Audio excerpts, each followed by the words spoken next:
सुनीति मैया, सुमित्रा मैया। भगवान श्री राम वन को जाने लगे। आप कल्पना करें आज का समय होता और सुमित्रा जी की तरह और कोई माँ होती तो कहती मौका बहुत बढ़िया है, राम और जानकी दोनों वन को जा रहे हैं। राम जी, भरत जी और शत्रुघ्न जी ननिहाल में हैं, पिताजी मूर्छित अवस्था में हैं, बेटा लक्ष्मण बहुत सुंदर मौका है, बैठ जा इस सिंहासन पर।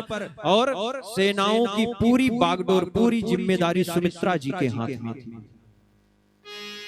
राज दरबार का जो निर्णय होता था उसमें कौशल्या जी श्री दशरथ जी के दक्षिण भाग में बैठती थी। राजमहल की जितनी जिम्मेदारी थी वो कैकेयी मैया की थी। इसलिए कैकेयी मैया ने राजभवन के कूप भवन में वरदान मांगा कि यहाँ जिम्मेदारी मेरी है, यहाँ न सुमित्रा की चलेगी न कौशल्या की चलेगी।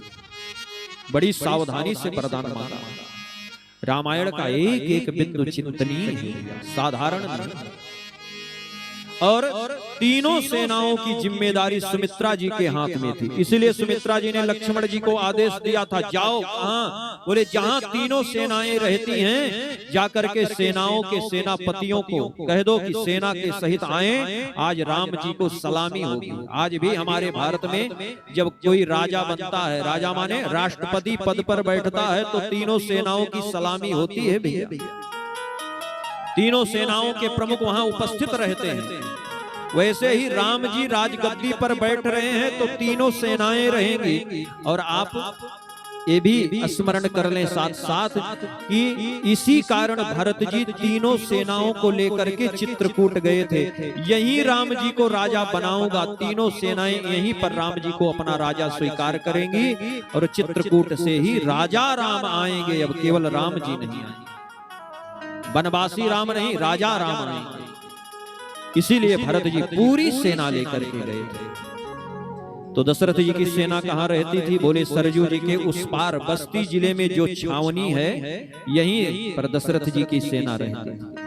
आज भी जहाँ सेना रहती है वहां देखिए लिखा रहता है छावनी क्षेत्र में आपका स्वागत। उसे आज भी छावनी कहा जाता है, भारतीय थल सेना जहाँ रहती है। इसीलिए उसका नाम ही छावनी पड़ गया बस्ती में। यहीं पर राम जी की पूरी सेना दशरथ जी की रहती है। सुमित्रा जी के आदेश पर लक्ष्मण जी वहां गए थे। जैसे लक्ष्मण जी के पास गुप्तचर ने सूचना करी सो लक्ष्मण जी दौड़ते हुए आए। आप कल्पना करो, यही कह देती सुमित्रा मैया की सेनाएं हमारे हाथ में हैं, तीनों सेनाएं चिंता मत करो, तुम राजगद्दी पर बैठो, राज्य का संचालन तो मैं कर दूंगी, मेरे अंदर वो योग्यता है। और आप लोगों को जान करके आश्चर्य होगा, चारों भाइयों को धनुर्विद्या बचपन से किसी ने सिखाया था तो कौन? सुमित्रा मैया ने सिखाया।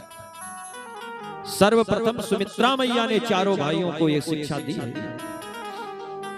तो लेकिन सुमित्रा मैया से जब लक्ष्मण जी ने कहा राम जी वन को जा रहे हैं, धन्य है सुमित्रा मैया, क्या अद्भुत चरित्र है, यही तो रघुवंश है। एक बार किसी ने हमारे गुरुजी से पूछा, गुरुजी रामायण और महाभारत में क्या अंतर है? बोले जो सब कुछ अपना चाहे कि सब मेरा है वही महाभारत है, और जो अपना सर्वस्व लुटा दे ये मेरा नहीं, ये तो मेरे राम जी का है, बस वही रामायण है। रामायण में तो यही आदर्श दिया गया। जिसको कहा जाता है तुम राजा बन जाओ, बोले नहीं, ये तो संपत्ति सब रघुपति के आही, मेरा तो कुछ नहीं है, मैं तो भगवान के चरणों का सेवक दास। और लक्ष्मण जी महाराज ने जब सुमित्रा जी से कहा तो सुमित्रा जी ने कहा लक्ष्मण तुम्हारे भाग राम बन जाए, और दूसरा कोई काम राम जी को है नहीं, ये तुम्हारा भाग्योदय हुआ है, सेवा का अवसर है, सेवा का मौका मिला है, सेवा कर लो। और ध्यान रखना लक्ष्मण, तुम मेरे बेटे तभी कहलाओगे जब 14 वर्षों तक स्वप्न में भी राम जी के और मां जानकी के प्रति किसी भी प्रकार का कुभाव तुम्हारे मन में नहीं आएगा। ध्यान रखना, काम क्रोध ईर्षा मद मोह जन सपने हो इनके बस हो, ये बात सुमित्रा जी ने बड़े रोष में लक्ष्मण जी से कहा। लक्ष्मण जी ने हाथ जोड़ लिया, बोले माता जी एक निवेदन करूं, स्वप्न में मैं इनके बसीभूत ना हूं तो लोग कहते हैं कि सोया और मरा हुआ एक जैसा होता है। सोने के बाद शायद मेरी इंद्रियों पर, मेरे मन पर मेरा बस ना चले। तो माँ, मैं आपका बेटा हूँ, आपने यदि आदेश दिया है तो मैं इसका पालन करूंगा। और मैं आज से संकल्प लेता हूँ कि 14 वर्षों तक मैं निद्रा आने ही नहीं दूंगा।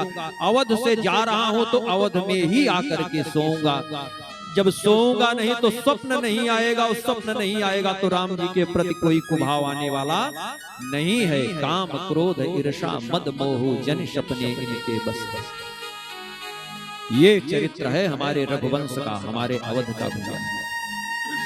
तमाम लोग जो आज प्रलाप कर रहे हैं, रामायण जला रहे हैं, उनके लिए क्या कहें। सिर्फ इतने समझिए कि भगवान उनको सद्बुद्धि दे दे, वो भी भगवान का भजन करें भैया।